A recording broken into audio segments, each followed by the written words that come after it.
Hi, I'm Dr. Julie Fietta. Welcome to our new series on Complementary Integrative Rehabilitation Medicine, or CIRM. I'm part of a CIRM group in the American Congress of Rehabilitation Medicine, and it came to our attention that a lot of people don't know what CIRM is. So we wanted to start a interview series where we brought in people who are working in the field of CIRM to tell you a little bit about what CIRM is and what they do as practitioners within the field. So today we're going to start by interviewing Megan Vaughn. We'll be doing the interview via video conference. So with that, welcome Megan. So this series is designed to introduce our viewers to CIRM, what it is and what people might receive if they're receiving care from a CIRM practitioner. Can you provide us with a definition of CIRM as you understand it? Sure.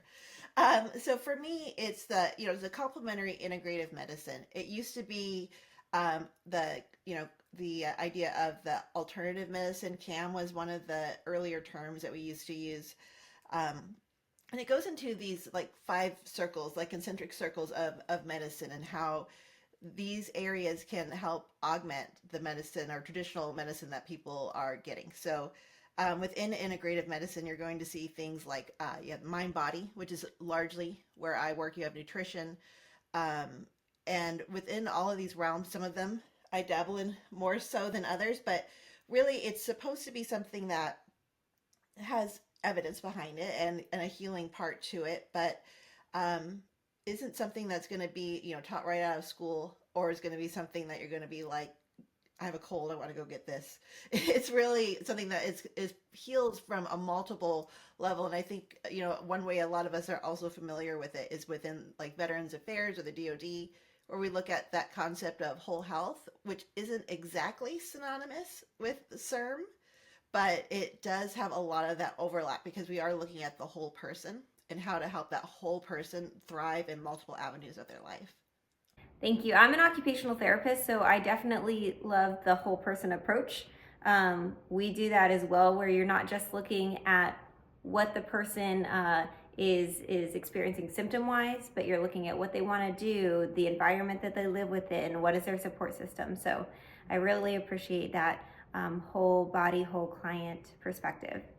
So, can you tell us a little bit about what you do and what types of clients or patients you work with? And what ways are you working to impact their health through CIRM? Um, well, one of the things, and even given what you just said, I think it's important to recognize that there's this concept, the biopsychosocial model, where we have this, like you said, the societal piece, the psychological pieces, and also the biological and the home and all of this. And the reason I say that is because my background is as a speech language pathologist, and I want to mention a little bit with how all this kind of integrates, because we're really looking at the integrative piece. And I remember I was already doing a lot with mindfulness. That's hugely what you're going to hear me talking about. I do mindfulness, biofeedback, neurofeedback, and I also do the manipulative therapies, working on the jaw muscles of the face. But when I was very, very new and I was starting out at the VA, I saw they had this like sheet out about this whole health thing, and I was like, well, I don't see speech on there. I didn't actually see any of the disciplines on there, but it seemed clear who would go where. And I went up to the doctor's office who designed Whole Health, and he was out of his office. He was like in this little cubicle area, and I knocked on his door and I was like, "Hey, I don't see speech on this paper. Oh, by the way, I'm Megan. Nice to meet you." And I remember coming in all charged, and I met this man who now has pioneered Whole Health. He does the H2F, which is the human performance for the military, and he's in the reserves army as well, a pain physician, and also the leader for acupuncture for getting all of that paid for in healthcare. But I go in there, and the room was like white walls. There's nothing special, but it felt calm. I just remember going in charged, and he had like these piercings and stuff, and he just turns to me, and you could just feel like this energy, and I was like, okay, maybe I haven't quite got this down yet where I've like fully arrived, even though we say, with like Chris Germer says, you never fully arrive into this sense of peace and all of these things. But the reason I say that is because I think when we get into integrative medicine, and because we're doing it within traditional healthcare, I think one of the things that gets really messy is we get into silos. And I think it's really important to address it because we none of us fall on any of those sheets. Yet if I remember being like, "Aren't you going to put us on these sheets?" It's like so obvious of how to do it. He's like, "No, stop that. Stop breaking it up. It's supposed to be interdisciplinary." Um, and so I put that out there because I think that's actually one of the things that I probably work with the most in what I do and who I work with. Because in the past, I think these modalities were always accessible to people. And it could be because it was like had to be like within one clinical domain or another. And I do a lot of what we would say working with people with the lived experience. So actually enabling people to learn the skill sets to be peer supporters of each other. Um, so for example, within the world of mindfulness, which I'll define, it's not relaxation. So I always put that out there. And it's not just attention training either. It's really learning how to be with what's here and fully aware of what's here and in this present moment and focus and really choosing how you have that focus. And that's agency. Like that's what is so strong and powerful about it. And so one of the areas in which I work in a lot is what we would call performance-based mindfulness, which sounds like, what? What do you mean? But I work a lot with the Department of Homeland Security and working with their officers there. And one of the avenues is we teach them to be peer supporters. So we train them to be mindfulness facilitators in a peak performance lens. So more about working with your strengths and um, all of your values, working towards values, strengths, and knowing what's here and how to be with maybe more challenging emotions, all of these things. But I point that out because if you notice, I'm talking about officers with this lived experience. It's so powerful that they can bring, but you bring in that modality of mindfulness, and now you really have something that is powerful and changing and healing. And it doesn't really matter what background you come from. You can really engage with this in so many different ways. Um, and then the other organizations I work with on this, I actually work a lot with special forces by background. So that's majority of my career has been working with them. Um, and similar, but different needs because I've been working with them along like kind of a life continuum at this point. And so it's been a lot of working with them on that performance point of being able to be, first it was about how to be focused. How do I be focused and like in the zone? And we talk about things like cognitive lethality. And then it kind of switched over to more so about like how do I have this increasing emotional intelligence that they already have, very very bright and very relational people, but how can I then maybe use some of these skills to improve my home life, my family life, and which impacts your quality of life and your ability to continue in the field. And then it's moved further where now I also work with them post psychedelics. And that's been interesting too, because that's more of an integrative, moving integration, kind of changing the way we look at things. But I would say in that realm, I'm now finishing up where I'm MBSR certified. I've got the performance, but I've been moving more so now into the mindful self compassion, which brings in more of that ability to be with what's here, but then also be with you here. And works a lot with when these really difficult emotions arise. How do we be here? So with all of this stuff, it's not so much therapy as much as it's resourcing. And so it's giving you the resources in order to engage. So I think we see these things pop up a lot in pockets where it might be like, well, it belongs in this discipline or this. And so I'll give you an example, like with special forces. They'll take this stuff and they'll be like in there with physical therapy getting dry needled, and they're like, I got this. Breathing through it. They'll be there in psychology and talking about one of the really difficult situations in their life, and they're like, I can be with this. And then they'll be there with the occupational therapy, and they'll be doing their CBTI, and they'll be like, I can be awake. I can let go of my thoughts and feelings about insomnia. So it's one of those things that's just is part of all of our lives in so many ways and can complement all of our healthcare. But really, it just makes our lives so much stronger. Um, and and then if I can add one thing, because I think I do this where I let someone ask one question and I tell you everything you didn't want to know and also some of that you did ask. But um, I do want to just mention that, within all of this and moving this forward with what we do with like integrative medicine, that we do have within our um, you do it so much better than me, Julie, with like the number of names here. The American Congress of Rehab Medicine's Complementary Integrative Rehab Medicine's Task Force for Human Performance and Integrative Medicine for Special Forces. And that is going to be a series of um, education and publications written by people who are really involved in the field, but also co-written by people with the lived experience. Because I don't think there's anything probably more important when it comes to integrative medicine than having the person who is receiving the medicine being part of it. It's not so much you're not like you don't have a receiver as much as you are part of it. It's a reciprocal, it's a partnership relationship. Very different than like here's your prescription. So it doesn't work if it doesn't work for you. And I think that's like really the beauty and the art behind it.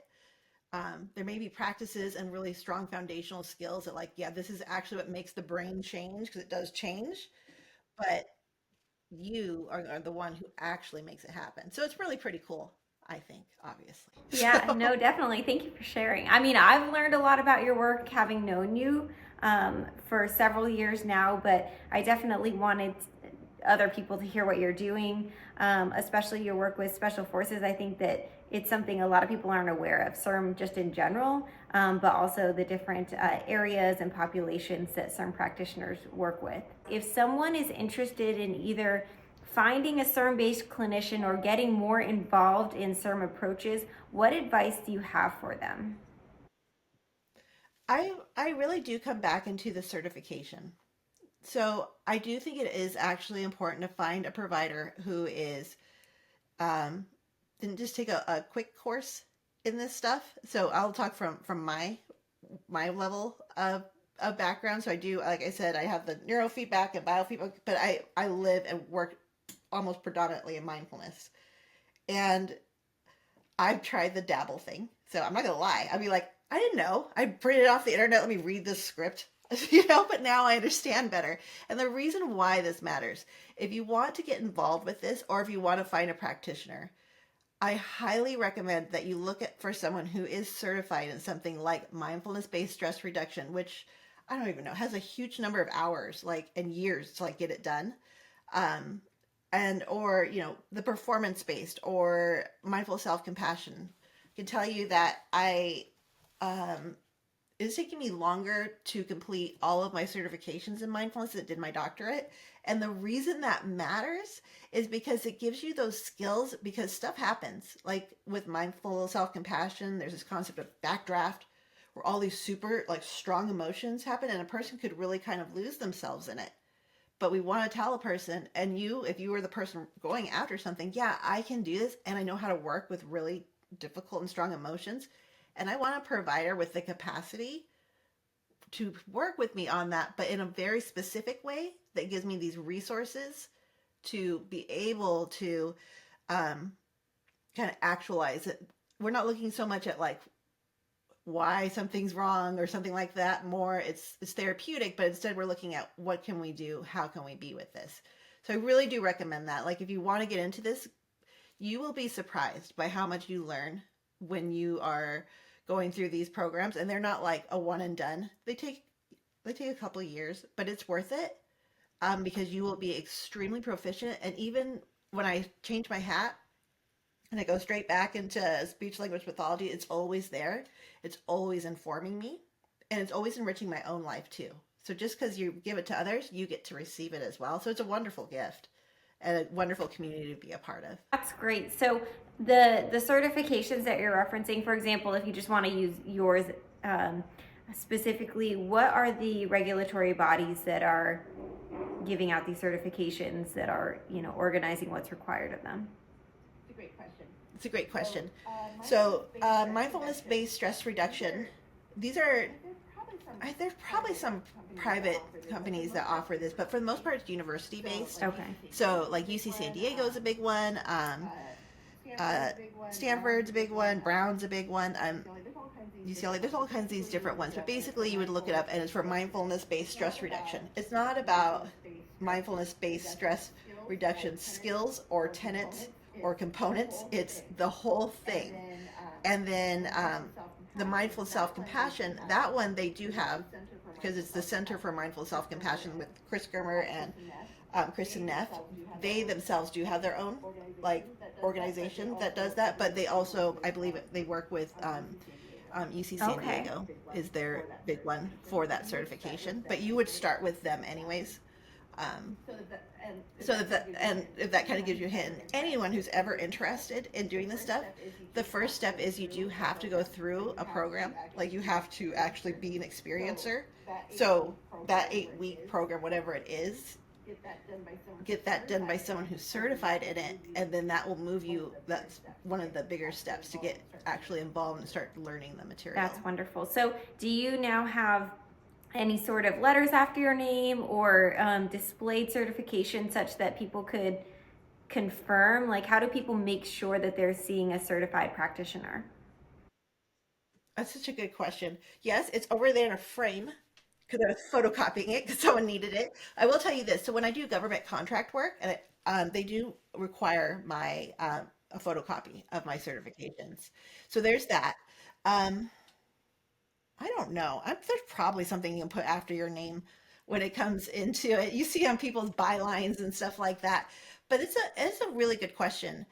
Um, I think yes, it should be something would be, I would assume something would be in the office. Mine normally is, like I said, but we're doing a contract with the FDA. And so it's all in the copier. But that, and then I think, if you ask someone about their background, I'm so glad you asked that question because I feel like people really act like they are or say they are, and you don't know. Even I've looked at something and been like, this is it. And I'm like, this isn't it. Oh my gosh, such a good question. I think if you do more like there's also those other approaches like internal family systems and somatic experiencing, which are like kind of like this with mindfulness, with because they're kind of extensions of each other. Those have letters. Yeah, it's. I think mindfulness is a term more people are familiar with, and that you can find people on, say, social media who guide you through mindfulness or whatever. That it might. I'm not saying that they aren't, but I don't know if they are, qualified in any certain way. So you're giving a little bit of background on how there are practitioners that are well trained, experienced, and certified through rigorous training. That personally is what I would be looking for if I ever looked for these types of services. So that's really informative, I think. So I have another question for you. I've heard of mindfulness in non quote unquote medical settings. So, in yoga, I've taken yoga classes, or there are mindfulness apps, and it can be a form of relaxation after a workout class.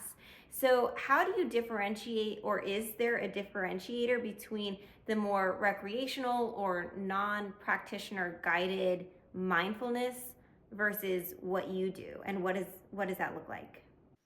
Yeah.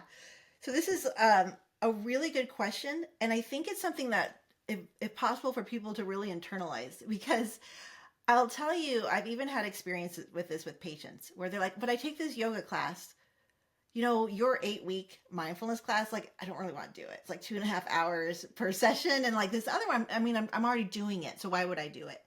And I think this is where we really get into the science behind everything. So mindfulness itself is, it's like 4,000 years old. It's a concept, it's a way of being with the mind, something cultivated. But when we're talking about it with the way that I'm using it and so forth, I will tell you, I can even talk when I take in a patient and I'm listening to them. I'm not just like, and MBSR it is. There's a reason why I have multiple certifications.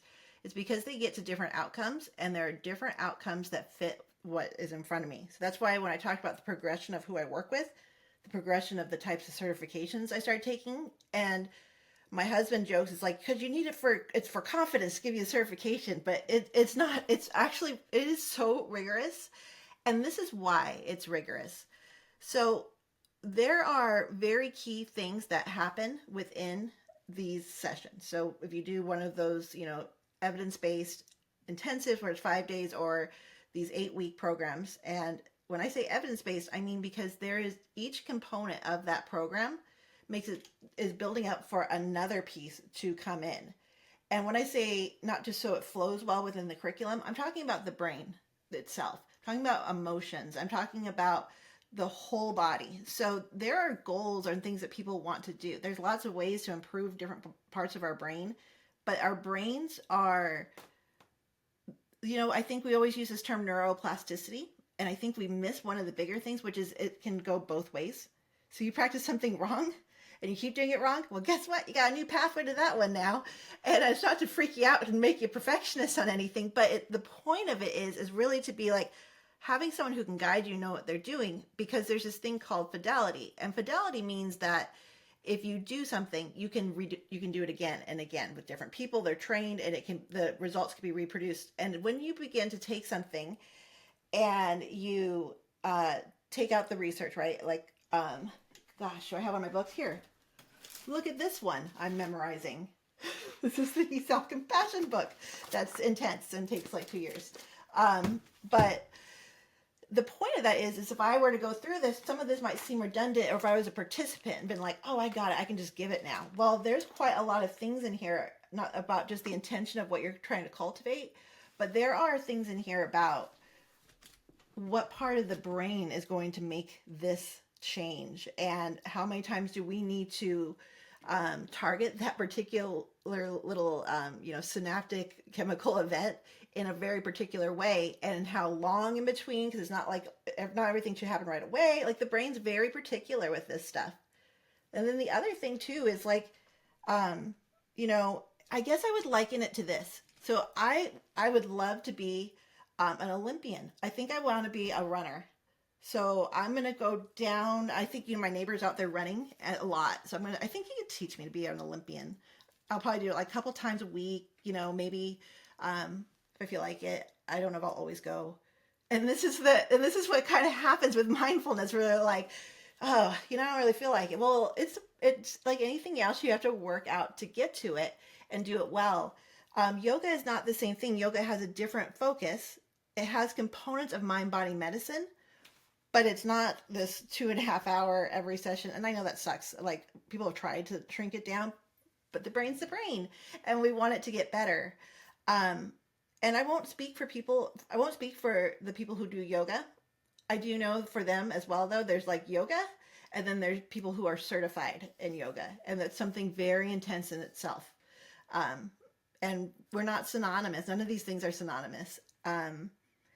And I think it gets into this idea of when someone knows, why they're doing a certain thing, why it's happening a certain way, they're building up these things. There's also those safeguards. We were talking a little bit earlier about even having the trainer needs to kind of know what they're doing, because different emotions arise in the practitioners, and they can be directed to people inappropriately and so forth. Because a lot of this stuff, not only is when we work in our minds and bodies and emotions and chemical processes, they're not separate, it's all one thing. And we can have certain things happen, and that teacher needs to be very rigorously trained to hold that and work with it. And a lot of that has to do with things like secure attachment. So when we're looking at like attachment, and we're rebuilding that ability to find a secure attachment within themselves, we have to hold that in a very particular way in order for that to happen. And we can also make it where it doesn't happen if we go and we can really turn someone off. And that can have a really big impact on their ability to work within, like some of the modalities of psychology use mindfulness. And then they don't want that. And I know I just said, well, is that part of the protocol? It's part of the being with. And all of this stuff just gives you so much fortitude to do the other therapies and everything. But I really think it's important to know when you see something, here's my thing that drives me kind of crazy. When you see something that's like, and let's do some mindfulness. The mindfulness tip of the day is just breathe. Well, with mindfulness for real, we know that breathing can actually be really activating for people with trauma. and you have to work towards breathing, and there's a capacity to that, and you want to work towards it, and some people never get there, and that's okay. um, but just like it's not like the Olympian tip of the day is go jump, do 5 jumping jacks and you're good. Um, I guess does that kind of answer and highlight some of it? No, that's really really helpful, Megan. Thank you for sharing about your background, about what CIRM is, about specifically a few approaches like mindfulness. So we'll go ahead and wrap it up for today.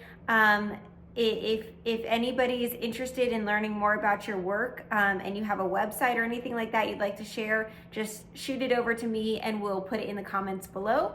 Otherwise, we can also put a link to the American Congress of Rehabilitation Medicine and the task force that Megan referenced during this interview. So with that, thanks for watching.